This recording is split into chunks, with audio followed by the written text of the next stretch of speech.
Come have a seat in the Skald circle and hear the story of Flory Cantillon's funeral, as told by Casimir. The ancient burial place of the Cantillon family was on an island in Ballyhay Bay. This island was situated no great distance from the shore, and at a remote period was overflowed in one of the encroachments which the Atlantic has made on that part of the coast of Kerry. The fishermen declare that they have often seen the ruined walls of an old chapel beneath them in the water, as they sailed over the clear green sea on a sunny afternoon. However this may be, it is well known that the Cantillons were, like most other Irish families, strongly attached to their ancient burial place. And this attachment led to the custom, when any of the family died, of carrying the corpse to the seaside, where the coffin was left on the shore, within reach of the tide. In the morning it had disappeared, being, as was traditionally believed, conveyed away by the ancestors of the deceased to their family tomb. Conor Crowe, a County Clare man, was related to the Cantillons by marriage. Conor Mac an Crowe of 7 quarters of Braintach, as he was commonly called, and a proud man he was of the name. Conor, be it known, would drink a quart of salt water for its medicinal values before breakfast, and for the same reason, I suppose, doubled that quantity of raw whiskey between breakfast and night, which last he did with as little inconvenience to himself as any man in the barony of Moyferta. And were I to add Clanderalaw and Ibrican, I don't think I should say wrong. On the death of Florence Cantillon, Conor Crowe was determined to satisfy himself about the truth of the story of the old church under the sea. So when he heard the news of the old fellow's death, away with him to Adfert, where Flory was left laid out in high style, and a beautiful corpse he made. Flory had been as jolly and rollicking a boy in his day as ever was stretched, and his wake was in every respect worthy of him. There was all kind of entertainment and all sorts of diversion at it, and no less than 3 girls got husbands there, more luck to them. Everything was as it should be. All that side of the country from Dingle to Tarbert was at the funeral. The keen was sung long and bitterly, and according to family custom, the coffin was carried out to Ballyhay Strand, where it was laid upon the shore with a prayer for the repose of the dead. The mourners departed one group after another.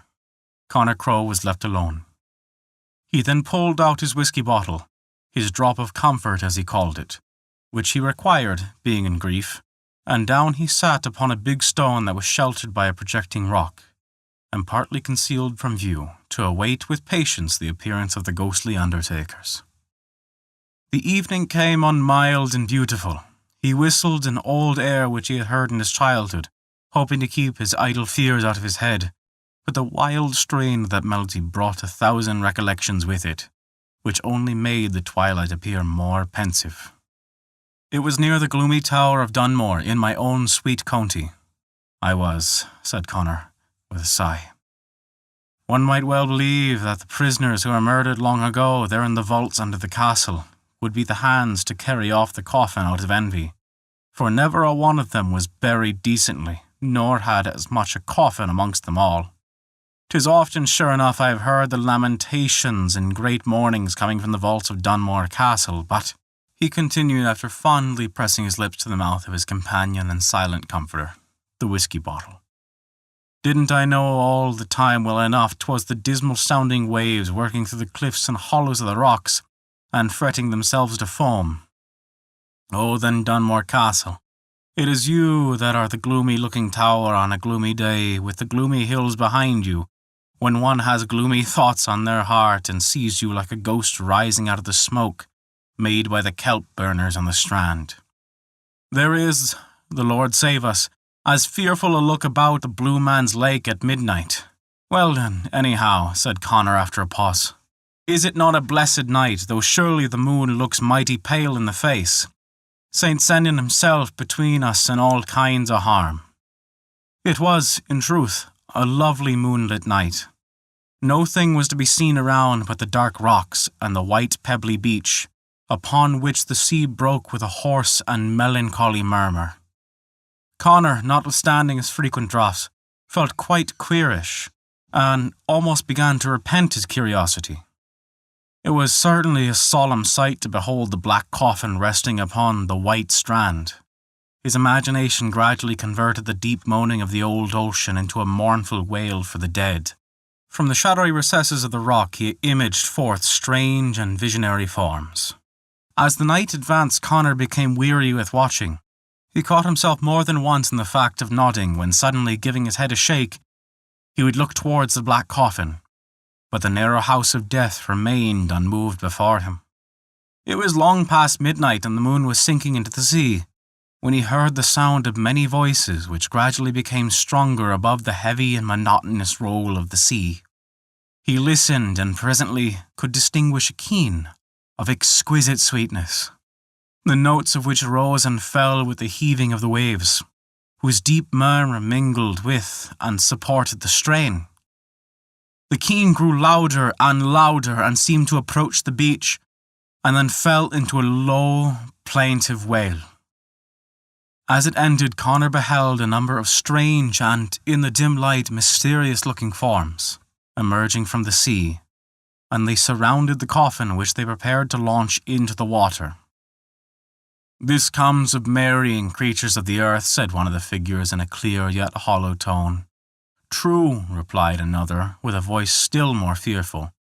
"Our king would never have commanded his gnawing, white-toothed waves to devour the rocky roots of the island cemetery, had not his daughter, Derfula, been buried there by her mortal husband."